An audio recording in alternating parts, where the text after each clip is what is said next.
Do you remember when you were 6 years old? Do you remember the dreams, the curiosity? Can you remember when it started to change? I remember, being 6 years old and then growing up and having people ask me, what are you going to do in your life? What are you going to work in? And I always thought that, growing up as a child, a young adult, that this was a very, tricky question because I had interests in all of these different areas. So for me, the question didn't really make lots of sense, and it still doesn't. I had dreams, of course, growing up, and I wanted to make something big. So when I was, 6 years old, I remember watching a movie. It was called Back to the Future. So for those who are not familiar with the movie, it's, about two guys, crazy, nice scientists, and a young boy. They have a time machine. They build it out of a DeLorean, go back in time, and then in the process, they end up fixing the young boy's, parents' marriage. So that's kind of a quick trailer of the movie. But, in my mind, looking at that, I saw, two amazing things. Well, first of all, those guys were able to put together a time machine and go back in time, and they did it, from a garage. So that was amazing. And the second thing was, the possibility of going back in time, change things, make things better. For me, living in a kind of broken home, it was, a dream, of course. So I kind of grew up thinking about doing something big. And, even though I'm Portuguese, football or soccer was, never going to happen. I have 2 left feet. But I continue to be curious about different things, sciences and literature and humanities. But the thing is, I always got asked, but yeah, that's really interesting, but what's really, what's your focus? What are you really going to be working in? And I felt that that question was, trying to get me to fit in society, just like a Lego piece. And so I thought, well, is this a good or a bad thing, to have different interests? And that saying, jack of all trades is a master of none. So in a way, that always kind of related. I always related to that. But in a very, I would say, negative way. But until I understood that the original quote is longer, and the original quote is, jack of all trades is a master of none, but oftentimes better than a master of one. So the shorter version is nowadays considered to be more offensive because we live in a society where we are taught that we need to excel in one subject. We need to be the best at doing something specific. And sometimes, we live our passions, of course, and we live it in our hobbies. And we can do that in our professional life, but sometimes, because our life is bigger than what we do, sometimes those things don't match. And that leads me to polymaths. Can I please ask you to raise your hand, those who are familiar with the concept of polymaths? So, polymaths are people who have different interests. They have expertises in different subjects, and so they pick some of those problem-solving capabilities from one subject and then apply it to other, and therefore, boosting innovation in that field. So I thought, well, this is interesting, but are there any polymaths that have really been successful? And it turns out there are.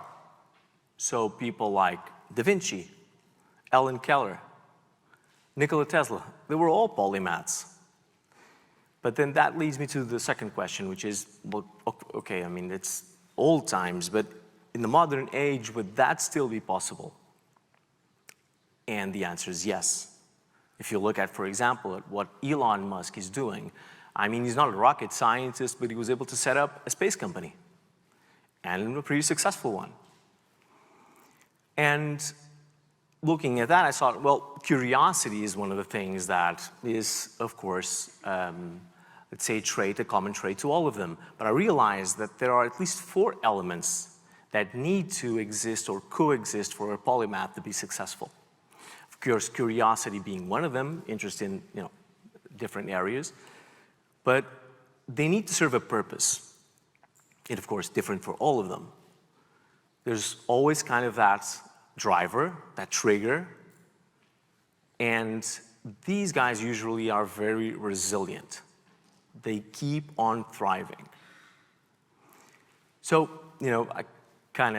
a while back, I decided to understand if I was all over the place or if I could be, in fact, inspired by these guys and try to aim at doing something, well, remotely interesting.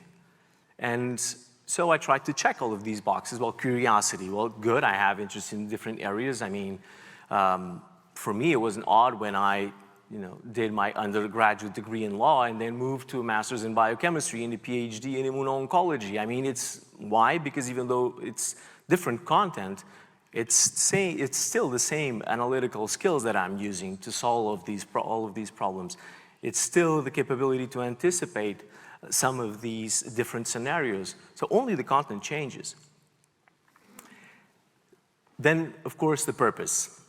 Coming from, of course, a broken home and having lost my father figure when I was very young, improving people's lives in healthcare was always on top of my mind, and that's why I joined healthcare and the pharmaceutical industry at a very early stage, in a very a young age. But I was missing the driver. I'm with my wife for 23 years now, and well, as you can see, you can be a polymath, and you can be all over the place when it comes to your professional life. But when it comes to my personal life, I am a jack of only one Jane, so just to leave that clear. But some years back, reality hits, and we found out that she had a mass in her lungs. I was, of course, working in the pharmaceutical industry and oncology, so I knew, what the next steps would be, especially that specific situation, because, I could sense in the voice of the doctor that we had, of course, 2 ways of doing that: either do a very risky operation or just wait and see.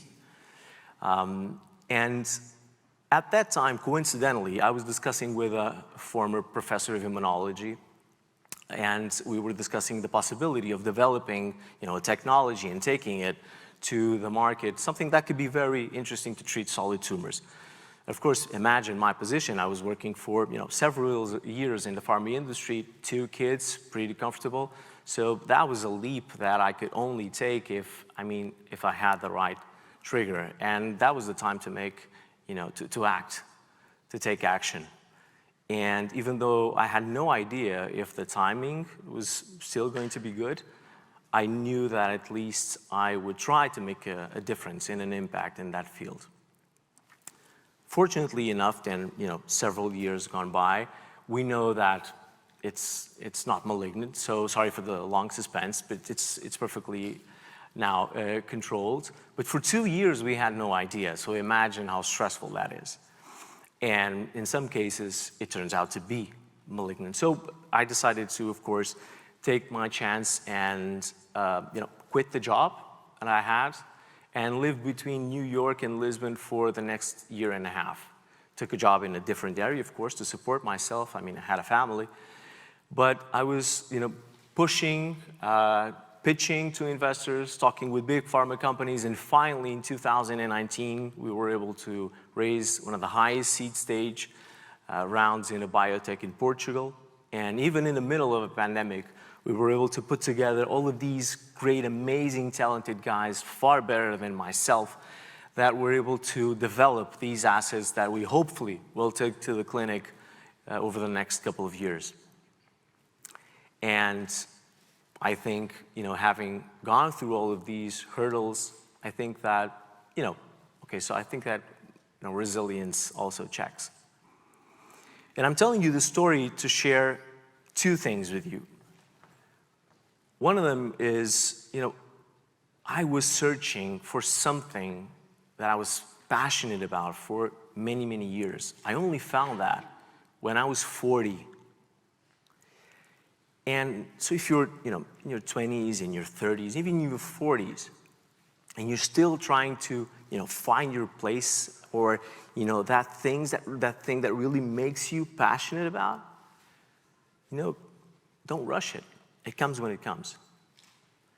I've never worked so hard in my life, never been so happy. And the second thing is, never lose your curiosity. Of course, keep on learning. But when I say curiosity about different things and interesting things, try to make sure that you understand what sets you apart from other people.